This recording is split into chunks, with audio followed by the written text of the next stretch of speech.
Hello and welcome back to Bites of History with Irene Walton. I am, of course, your host, Irene Walton. Have you ever wondered how it made it to your table? Have you ever wondered how it made it to your shelf? If you love food, then this is the show for you. Bites of History with Irene. Now, if you couldn't tell by the title and the thumbnail and me announcing it last week, I'm sure you can tell the subject of our episode today based off of my shirt. We're talking about the history of Trader Joe's. Now, if you guys have followed me for a while or know me at all, you know I love Trader Joe's, like pretty much everybody in my demographic and area, because it's kind of like, in the best way possible, it sort of has like a cult following. People just love this grocery store, and there are a lot of reasons why. So today we are going to break down the history of Trader Joe's, how they grew their business, and where they are today, plus some little fun facts, because you guys know that I love fun facts. This whole podcast is basically just a bunch of fun facts strung together. So yeah, I'm so excited for today's episode. I am one of these people who just absolutely loves Trader Joe's. I have also honestly always kind of wondered how it happened. Was there a real Joe? Like, where was the first one? Well, that's actually a little not true. I'm sorry. I take it back. Growing up in Southern California, I knew it was a very SoCal thing. That part of the reason is that the first ever Trader Joe's is here in Pasadena, California. So I did know that. Aside from that, I didn't know how it started or why or if there was a real Joe. So today we're going to find that out together. Now, as always, I want to thank my patrons. Thank you guys so much. I've seen a lot of new faces in the Patreon lately, and it really is so exciting, and it just makes me feel like I'm doing something right, and it's really, really fun to have new people join the community. And if you would like to be one of those new people as well, you can join the Patreon for only $2. There are a couple tiers, and that is our lowest one. So for $2, you can be a part of our little Patreon community, and it means a whole lot to me. So thank you. Even if you just go check it out, that means a lot. So thank you so much. And of course, we're going to thank our sources for today's episode. So thank you to readersdigest.com, wikipedia.org, thetennessean.com, cnn.com, and delish.com. So thank you guys so much. I wouldn't be able to do this episode without you. We're going to talk about the history of Trader Joe's. Now, starting off very strong, I'm not entirely sure how to pronounce his name. It's Joe Coulombe, I believe. It's spelled Coulombe, so I think it's Coulombe, I think. So Joe Coulombe, born June 3rd, 1930, is born in San Diego. He is a SoCal native, much like yours truly, and he seems to have a pretty cool life. He's in the Air Force for about a year, so he's a veteran. He goes to Stanford University for econ, that's his major, and he graduates in 1952. He's doing great. And he starts his career at a chain called Rexall Markets, which is basically like a CVS that we would have today. So it was a drugstore. So Rexall, the American drugstore that he's working for, wants to open up a chain of smaller, more convenient store type markets called Pronto Markets. Now, these would be in direct competition with 7-Elevens. 7-Elevens were doing really, really well at this time. We're like mid-1950s, 60s. Rexall says, we want to try our hand at this. We want to see if we can also produce these really high-performing convenience stores. Now, they put Joe Coulombe in charge of opening about 10 of these in Southern California and kind of just managing them, seeing how it all went. It went okay for a little while, but they sorted out that they just couldn't really keep it up. So they had told Joe Coulombe to shut them all down and liquidate them. But Joe said, you know what? I actually really believe in this idea. I'm going to try my shot at it. So I'm going to buy them from you. Now, what was tricky was Joe did start to feel the same way that Rexall did, where he was like, I just don't think I can compete with 7-Elevens. They're just this giant, competitor that I don't think I can keep up with. So Joe was trying to rework the idea of what this store might be able to look like. Now, at the time, he was reading White Shadows in the South Seas, and he'd also always really liked the kind of nautical theme, the sort of South Seas type ideal. And that aesthetic was also really, really popular in the 60s anyway. So he sort of just ran with that and was like, okay, cool, Trader Joe's, because you're going to lose it. This is so cute. They call it Trader Joe's because they're traders on the culinary seas. And he was also spoofing a little bit on Trader Vic's, which was a very, very like swanky Beverly Hills restaurant that had opened in the Beverly Hilton. And they were very expensive. And so he sort of wanted to take that Trader idea and switch it to like, well, we're going to have stuff that's inexpensive. So there you go, which I love. So upon coming up with this new idea, he noticed two very, very important cultural trends, cultural shifts that were happening in America. One, he noticed that due to the GI Bill, which I know we've talked about in a couple episodes, but my understanding is that if you served in the army, you basically got like your college paid for. So since so many people had, fought in World War II, they had a lot of GI Bills, they all went to college. So there were more highly educated people. And also, so interesting, more people were traveling because the jumbo jet had really just been introduced. So people were able to kind of jet set across the world and try new foods and see new things and taste new wines. So Joe wanted to appeal to a crowd and a demographic of people that had a higher education and had traveled more. So he wanted to figure out how he could get these new tastes to their hometown so that they could still enjoy and remember their travels, but also be in the comfort of their own home. And that changed everything. So now we are moving on to where Trader Joe's really begins. In 1967, in Pasadena, California, Joe opens the first Trader Joe's, which is still open and in operation.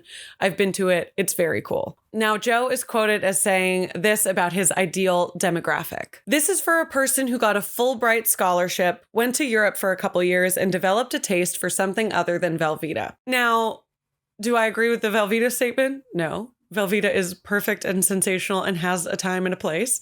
But I get what he means. He's trying to say, like, we're building a store for people that want something a little different, that want something that aren't afraid to kind of go outside of their comfort zone and go outside of their own country in terms of flavors and tastes and textures and just like trying different stuff. That's actually part of the reason that he wanted to open the first location in Pasadena, because it was around a lot of college campuses and some engineering firms. It was closer to the demographic of people that he wanted to be serving. Joe wanted to show that food was fun and explorative and exciting and like is a very kind of low stakes way to try something new and learn about somewhere new. And I really love that mentality. I think that's very, very cool, especially for 1967, where people were still a little reserved and nervous about trying new things, welcoming in new cultures. It was really cool to see and cool to learn about. Now, the original Trader Joe's inventory does not look exactly like what we're super familiar with for a Trader Joe's today. It was sort of more of like a CVS vibe because he came from the world of drugstores. So there were, pantyhose and magazines. There was a photo center and there was also food and everything. But it was more of a convenience store vibe just because that's what he was familiar with. However, alcohol really changed the game for Joe Coulombe. Now, at the time, California had this thing called a fair trade law, which meant that you couldn't sell alcohol below a certain price point. Like it made it unfair, whatever. So Joe was like, okay, literally never cared. All I need to figure out is how I can be competitive in the alcohol realm without having a lower price point, because that's what he was doing with a lot of other things. So he said, Mama, diversify. Let's get some new things in here, stuff people have never seen. That was huge. Trader Joe's was touting themselves as having the world's largest selection of different types of alcohol. They had 100 different types of scotch, 50 different brands of bourbon, 14 different tequilas. Like they had way more than other places were offering. And it was quite the draw for everyone around. So then what happened, because Joe was always trying to figure out ways around this fair trade law, like, any good business person, he's trying to say, how can I get more people into my store so that I'm, doing the best? Now, he found a way around the fair trade law by I'm not entirely sure, there wasn't a ton of information on this, but it seems like if he imported wine from France, he was able to sell it at a different price, maybe because the laws were different there, so they didn't carry over here. I'm not entirely sure, but he did find a way around it. And this is where wine gets introduced to Trader Joe's, and that is huge. Joe loved wine. He tried over 100,000 different wines when it was coming to like establishing the wine world at Trader Joe's, basically. And he was really excited about wine because this, allowed now wine lovers to come in, and they were seeing all these different types of wine or wines that they hadn't seen since they were in France. So it was very exciting for him. And this was a whole new draw for people to come in and love Trader Joe's in a whole new way. So now we're going to talk about like growing the business. So Joe has established this really successful, really great little store that a lot of locals are just totally fatal for. And then the health craze of the 70s starts to kick in, and Joe hops right on board, mama. He throws on his little track pants and he says, I'm running with it. So this is where, I know I keep saying this changes everything, but there were a lot of really huge milestones in the Trader Joe's history. And this is where everything changes for real. In 1972, Trader Joe's creates their first private label product, which is granola. So a private label, which we've talked about, oh gosh, I think it was in the supermarket part 2 episode. Private label just means that like, it's a way for a grocery store or, whatever company. It's a way for a company to keep their costs down by not having like the quote unquote name brand thing, and they're selling it through themselves. So, Trader Joe's potato chips are sometimes even they're literally made in the same factory and it's the same exact chip. Trader Joe's potato chips are basically Lay's potato chips. And it's a way to keep their costs down. They don't have to like purchase from this larger brand, et cetera, et cetera. They're making it all themselves. Trader Joe's doing this was huge because it cut their costs a lot. So obviously people are more enticed to go buy something cheaper if it's just as good or better or whatever. Or maybe even not better. Sometimes I would just buy private label stuff because I'm like, it's $4 less. Okay, great. It's going so well for them that it literally, other grocery stores are seeing the change that it's making for them in sales. And they're like, we have to go as private label as Trader Joe's, like at least a little bit, because they're doing so well with this. So as we have our first private label granola, we then see orange juice that's private label and nuts and cheeses.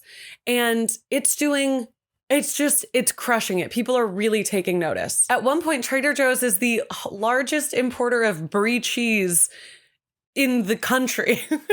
So they're really going above and beyond to make sure they're getting what their customers want and also doing things that are making them stand out. Joe actually, in terms of the health craze, he saw how important this kind of healthy mentality was for his customers. He actually, in the research, it literally just says he hired a hippie woman from Santa Cruz to help with vernacular. I'm sure it was a lot more serious than that. I'm sure he hired on a marketing executive who was a woman from Santa Cruz that was hippie-ish. I'm sure it was more that vibe, but he was taking it very seriously is the point. Now we're in 1977, and those fair trade laws that Joe was having such a hard time with still found his way around, but I'm sure were very annoying. Those are done away with. So there are no more fair trade laws. Joe sees a whole new way that he can stay competitive by dropping his price points, and it works like crazy. And around this time, we start seeing a drop off in non-food items like the pantyhose, the magazines, things like that I had told y'all about before. We're seeing a drop in those and a heavy increase in those private label items, which is basically all we see at Trader Joe's now, which sort of makes it, I don't know if you guys have seen the memes where it's the best part about shopping at Trader Joe's is you have to go to 2 different grocery stores after. They have a lot of offerings, but some of the stuff you just, you need. Why was my first thought Preparation H? Sometimes you need aspirin. How about that? There you go. But what was interesting is that Joe is not too fascinated by the idea of expanding. Joe is really happy with his 20 some odd stores. He doesn't really see the need to expand. He's pretty much vibing. The stores in SoCal are all around his target demographic. There are teachers, musicians, journalists. He's really happy with it. And he doesn't see any need to change. But Theo Albrecht had other ideas. The Albrecht family are the owners of what I believe it used to only be a European brand, which is Aldi, the grocery store. It has since expanded and we have Aldi's in the United States now. But yeah, the Albrecht family owns Aldi. And so Theo Albrecht saw what Joe Coulombe was doing and was like, I would like to buy that. And Joe was like, okay.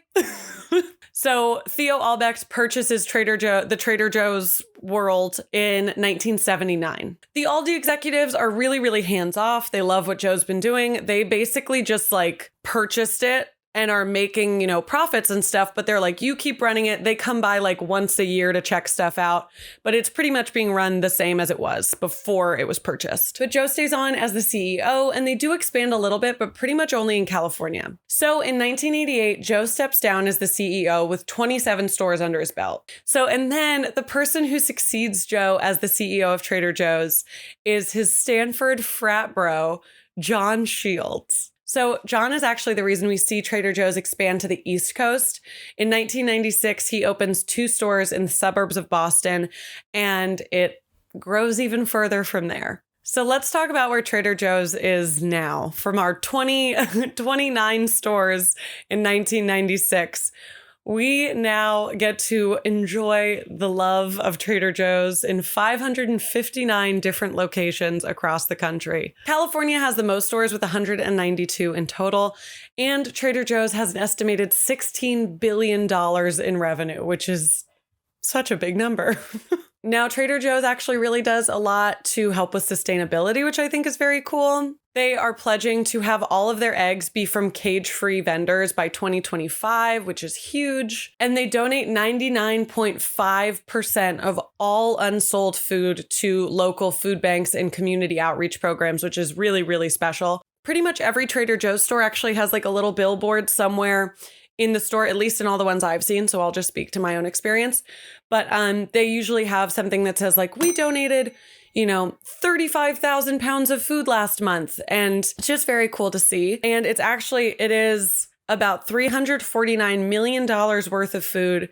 And that's serving around 63 million meals. So it's really cool to see them doing outreach, because I've always wondered about like what happens with like food that grocery stores don't sell, or, et cetera, et cetera. I know some businesses purposefully like throw it out, like you're not allowed to donate it. They're also trying to phase out single-use plastic and styrofoam. Their produce bags are biodegradable and compostable. They make a lot of packaging for their products from like recyclable materials, which is awesome. And they are actually one of the pioneers in the like reusable bag movement. They have a tote bag, the canvas tote bag, which is named the Save a Tree bag. It has been around since 1977 and is still in stores. So the canvas bag that you see that I'm sure all of our parents had growing up, that's been around since the 70s, which is awesome. Like that they were such a big part of the like bring your own bag movement. I love that. MSN Money actually has like a business customer service hall of fame, and it's sort of like grouped out into industries. And so Trader Joe's actually ranks number 2 in the grocery store customer service hall of fame, which I think is great. It obviously makes a lot of sense. I'm sure we've all fallen in love with a Trader Joe's employee, or 9 or what every time you go. That's where Trader Joe's is now and what they're doing. And I think it's very special and very cool and a little heartwarming. Now, unfortunately, Joe did pass away in February of 2020. But it makes me really happy to know that I'm sure he felt, really good and proud of all the stuff he'd accomplished. So let's get into just a couple of fun facts, because I love fun facts.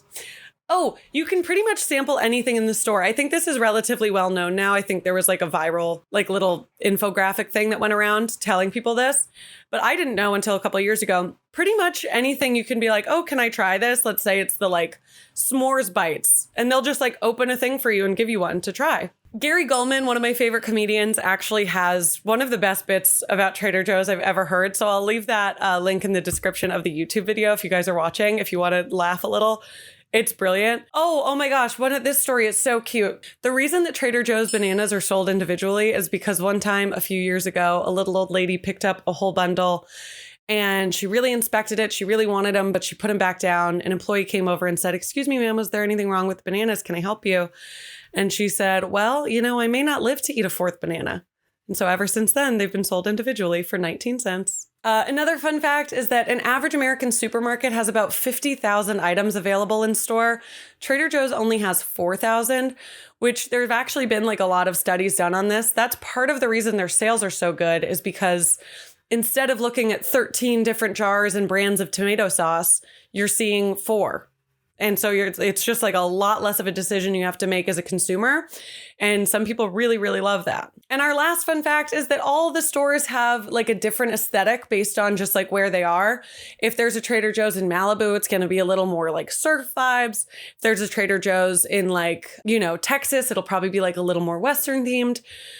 They're just really sweet. They also all have an on-staff artist, which is where we find all of our really pretty little like Trader Joe's signage. But yeah, you guys, that's the history of Trader Joe's. There was a real Joe and everything. Thank you so much for listening to this week's episode of Bites of History. I cannot wait to take another bite out of history with you next week when we do our Crumbs of History Volume 2. The last time I did one of these, it was before we were doing video podcasts. So if you're not familiar, Crumbs of History is just like an amalgamation of 4 or 5 different like little stories about food history that I don't know if they could make a whole episode, but I think that they're fun and exciting to learn about, so I want to share them with you. Please make sure you check out the Patreon. Again, it is only $2. You can join in, be a part of our little Patreon community. It is a lot of fun. And if you guys would just take a second to like this video, comment down below, subscribe to the channel. It means so much to me. I put my heart and soul into this channel, and I just feel very grateful to get to have you here. So if you guys have a second, it would mean a lot to me if you did some of those little actions. You can also turn on the notification bell because that lets you know when I make videos, and it lets me know that somebody turned the notification bell on. Thank you guys so much. I hope you have a wonderful day. I hope you're drinking lots of water, and I hope you call someone you love today and tell them you love them. And that's all. Goodbye.